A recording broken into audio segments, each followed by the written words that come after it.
बारामतीतल्या त्या 29 गावामध्ये वातावरण फिरलंय. सुनेत्रा पवारांचा डाऊट खरा ठरला. पवारांनी तेच लोक आता फोडले ज्या बारामतीत अजित पवार फक्त पहिल्या आणि शेवटच्या दिवशी यायचे आणि लोकांचे लीड घेऊन समोरच्याचे डिपॉझिट जप्त करायचे. त्या बारामतीत मुख्यमंत्री फडणवीस, गोपीचंद पडळकर, गडकरी रवींद्र चव्हाण, चंद्रशेखर बावनकुळे, विनोद तावडे असे ढगभर नेते प्रचारासाठी येणार. ज्या बारामतीत पवारांनी यांनी उमेदवार न देऊन काँग्रेसने माघार घेतलेली असताना तळ ठेवून प्रचार करण्याची वेळ आली आहे.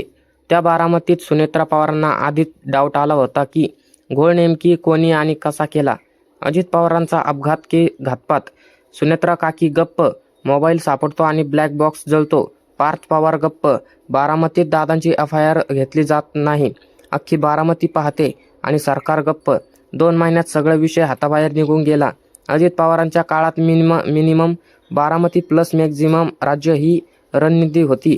आता बारामतीत केंद्रीय प्लस भावनिक एकीकरण ही सुनेत्रा पवारांची रणनीती. सुनेत्रा पवारांनी प्रचाराचा शुभारंभ कन्हेरी गावामध्ये मंदिरात नारळ फोडून केला. गावाचा पाणी प्रश्न जवळपास 33 गावाचा पाणी प्रश्न सुटलेला नाहीये.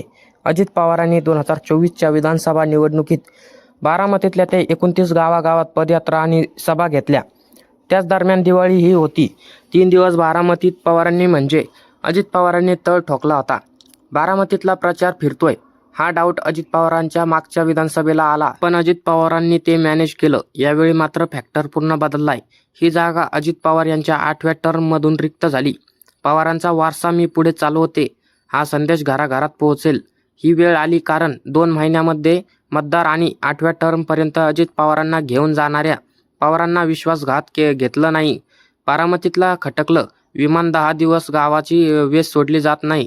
ते 3ऱ्याच दिवशी सुनेत्रा पवार शपथविधीला पोहोचल्या. तुम्ही सुखदुःखात पाळलं नाही तर आमच्याकडून सहानुभूतीचा अपेक्षा का ठेवता, अशी एक चीड बारामतीच्या मनात आहे. आणि हाच सर्वे होता म्हणून ही निवडणूक बिनविरोध करण्यासाठी आटापिटा सुरू होता. मात्र ही बारामतीची निवडणूक बिनविरोध झाली नाही. हे सगळे खेळ डावपेच इथे गणलेले दिसतात. शरद पवार प्रचारांसाठी येणार का? आम्ही उमेदवार दिला नाही तेच खूप झालं. हा मेसेज शरद पवारांनी दिला. कुठलीही निवडणूक म्हणून लढवायची असती, ही बिनविरोध होणार नसते. हा मेसेज सुनेत्रा पवारांपर्यंत पोहोचला. काँग्रेसचा उमेदवार फक्त आपल्या शब्दांवरती माघार घेऊ शकतो हे शरद पवारांना समजल्यानंतर तो उमेदवार माघार घेण्यासाठी सुद्धा शरद पवारांचीच प्रयत्न केला आणि तेव्हा काँग्रेसने आपला उमेदवार मागे घेतला. माझा फोटो कुठलाही अजित पवार गटाच्या बॅनरवरती नको असं म्हणत शरद पवारांनी स्पष्ट सांगितलं. मात्र तरीही सुनेत्रा पवारांच्या बारामतीत प्रचार करताना शरद पवारांचा फोटो हा घ्यावाच लागतो. हे समजून घेण्यासाठी 2024च्या टाइमलाईन समजून घेणे गरजेचे आहे. अजित पवार विरुद्ध योगेंद्र अशा पद्धतीचा सामना बारामतीमध्ये झाला. पहिल्या दिवशी म्हणजे उमेदवारी अर्ज दाखल करण्याच्या दिवशी आणि शेवटच्या दिवशी बारामतीत सभा घ्यायची हा आतापर्यंत अजित पवारांच्या राजकारणाचा आणि प्रचाराचा पॅटर्न होता.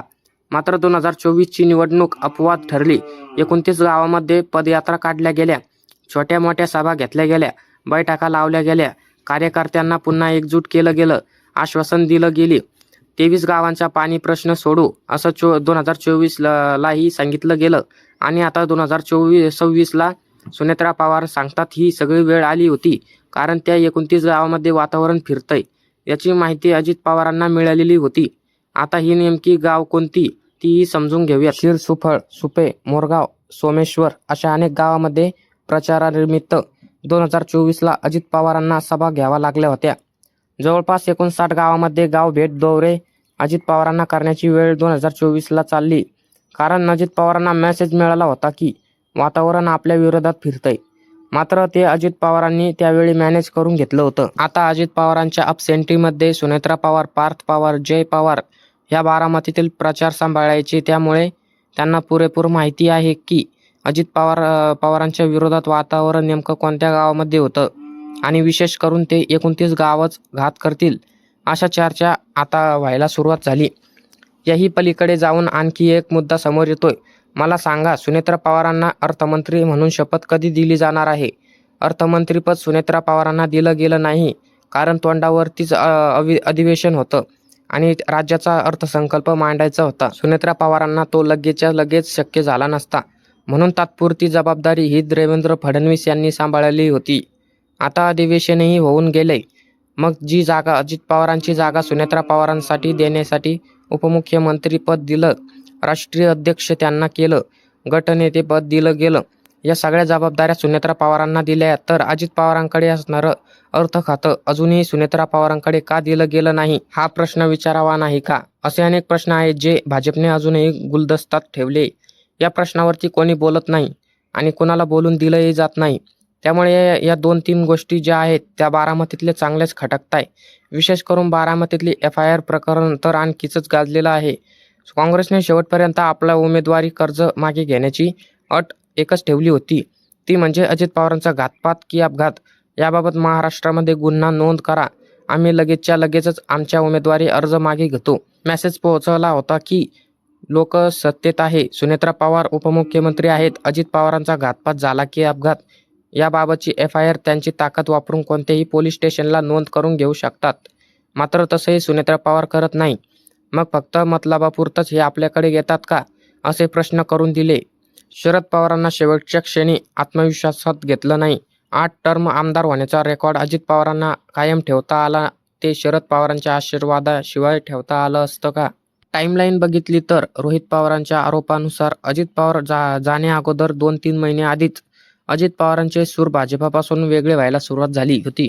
मग त्यातच केले गेलेले स्टेटमेंट, तुझ्या बापापेक्षा माझा काकालाही मोठा आहे, आम्ही काकांच्या आशीर्वादाने चालतो, आणि एकंदरीत शरद पवार आणि अजित पवारांच्या भेटीगाठी आला तर तटकरेंनाही मान्य केलं होतं की विलिनीकरणाची चर्चा ही अंतिम टप्प्यात आलेली होती.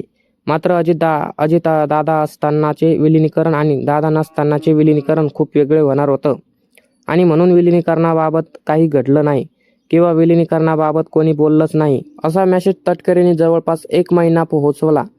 आता 2-2.5 महिने होत आलेत, मात्र तरीही सुनेत्रा पवारांना अर्थ खातं कधी दिलं जाणार यावर कोणी बोलत नाहीये. त्यामुळे अजित पवारांच्या मंत्र्यांनी आणि बारामतीकरांनी सुद्धा आणखी एक गोष्ट लावून धरली पाहिजे की दादांची जागा जर सुनेत्रा पवारांना द्यायची तर ते अर्थ खातं सुद्धा सुनेत्रा पवारांकडे द्या. मग बघूयात महायुती म्हणून किती लोक कसे लढताय. ज्या बारामतीमध्ये अजित पवार हे स्टार प्रचारक होते, आज त्या बारामतीत स्टार प्रचारक म्हणून भाजपनं घुसखोरी केली आहे. इकडे रवींद्र चव्हाण, चंद्रशेखर बावनकुळे, देवेंद्र फडणवीस, विनोद तावडे, गोपीचंद पडळकर, ज्यांनी नेहमीच अजित पवारांना विरोध केलाय, त्यांनीही बारामतीत घुसवलंय. लक्षात घ्या, बारामतीत मिळवण्यासाठी याआधी अमित शहांनी बारामतीमध्ये प्रचार सभा घेतल्या. पवारांनी त्यांच्या 50 वर्षाच्या राजकारण तर केलंय काय, असा प्रश्न बारामतीकरांना विचारला होता. त्यावेळी शहांची पवारांची नेस्तनाबूत करा, त्यांना उघड पाडा, अशा पद्धतीची भूमिका घेतली होती. आता त्याच बारामतीमध्ये पुन्हा एकदा भाजपचा स्टार प्रचारकांची यादी धडकते. याचा अर्थ एवढे 3-3.5 वर्ष काढून घेतले जातील आणि त्यानंतर बारामतीत दुसरी फिल्डिंग लावली जाईल. अजित पवारांनी बोलण्याआधी अगोदर म्हटलं होतं, सुप्रिया सुळे पुढे सुनेत्रा पवारांना उभं करणं हा माझा निर्णय नव्हता, तर तो भाजपचा अप्रत्यक्षपणे निर्णय होता. हा मेसेज पोहोचवला. अर्थात बारामतीत काही करून ताब्यात घ्यायची यासाठी आतापासूनच लावली गेलेली फिल्डिंग तर नाही ना. या सगळ्या मुद्द्याकडे तुम्हाला काय वाटतं, कमेंट करून नक्की सांगा. आणि असेच राजकीय व्हिडिओ बघण्यासाठी आपल्या महाराष्ट्राची बातमी या चॅनलला सबस्क्राईब नक्की करा. धन्यवाद.